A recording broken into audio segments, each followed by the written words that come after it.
El neoclasicismo fue un movimiento artístico e intelectual que se originó en Roma en el siglo XVIII y luego se extendió por toda Europa. Se opuso a los estilos que lo antecedieron, como el rococó y el barroco, que los consideraba vanidosos y basados en la fantasía.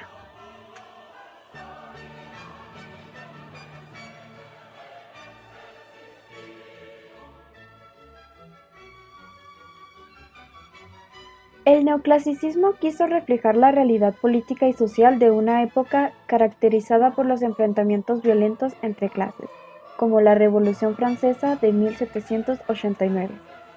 Acompañó el comienzo de una nueva era llamada el Siglo de las Luces, que aludía a la claridad del conocimiento y de la razón, para iluminar a la humanidad ignorante de la época.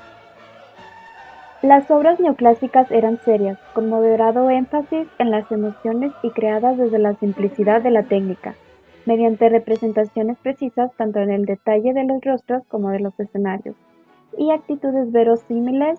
Las obras expresaban situaciones de la sociedad de la época. He aquí las principales características del neoclasicismo que destacan. El neoclasicismo resultó el arte del siglo de las revoluciones y pretendía alcanzar el orden y la armonía desde la moral.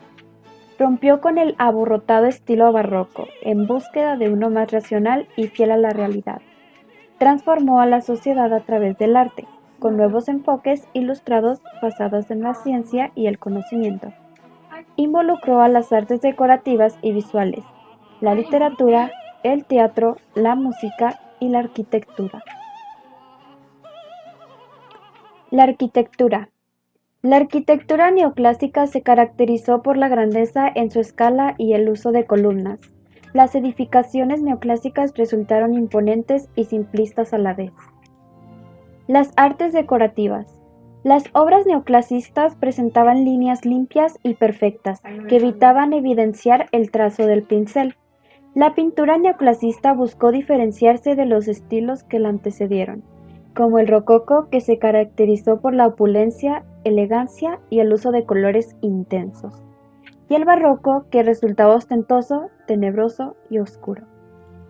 Entre los principales representantes de la pintura neoclásica se destacaron Antoine Jean-Gros de 1771 a 1835 de Francia, Anne-Louise Giraudet de Tierson de 1767 a 1824 de Francia, Jacques-Louis David de 1771 a 1835 de Francia, Antoine Raphael Mengs de 1728 a 1779 de España, Juan Antonio Rivera de 1860 a 1997 en España, Andrea Appiani de 1754 a 1817, Italia, Angelica Kauffmann de 1741 a 1807, Alemania, y Leon von Klenz de 1784 a 1864, de Alemania.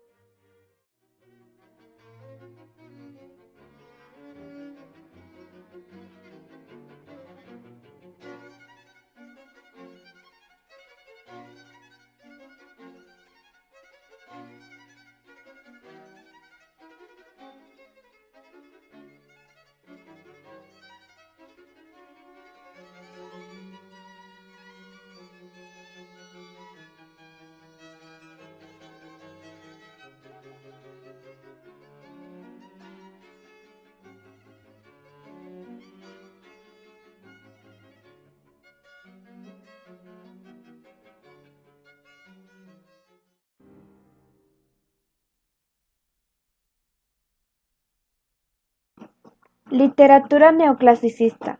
La literatura neoclasicista evidenció un profundo interés por difundir el conocimiento, que se basaba en la razón y en la ciencia. Persiguía fines didácticos, moralistas y rechazaba el exceso de la imaginación barroca. Se vio influenciada por las ideas clásicas de grandes pensadores y filósofos como Aristóteles y Sócrates.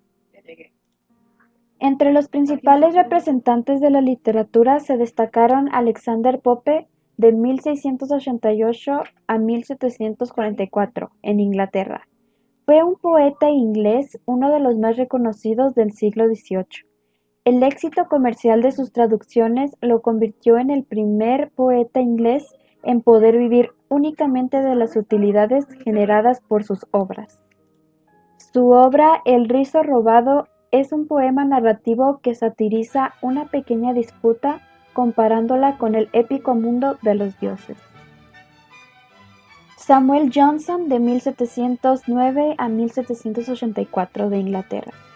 Por lo general conocido simplemente como el Dr. Johnson, es una de las figuras literarias más importantes de Inglaterra. Poeta, ensayista, biógrafo, lexicógrafo, es considerado por muchos como el mejor crítico literario en idioma inglés. Una de sus obras fue La vanidad de los deseos humanos. La 10ª sátira de Juvenal imitado es un poema. Jean de La Fontaine de 1621 a 1695 de Francia. Sus cuentos y novelas están inspirados por Ariosto, Boccaccio, François Rabelais y Margarita de Navarra. Con su obra Solo en el fin del mundo se trata de un personaje llamado Louis que regresa con su familia para anunciar su enfermedad terminal. Jean-Baptiste Poquelin de 1622 a 1673 de Francia. Llamado Molière, fue un dramaturgo, actor y poeta francés, ampliamente considerado como uno de los mejores escritores de la lengua francesa y la literatura universal.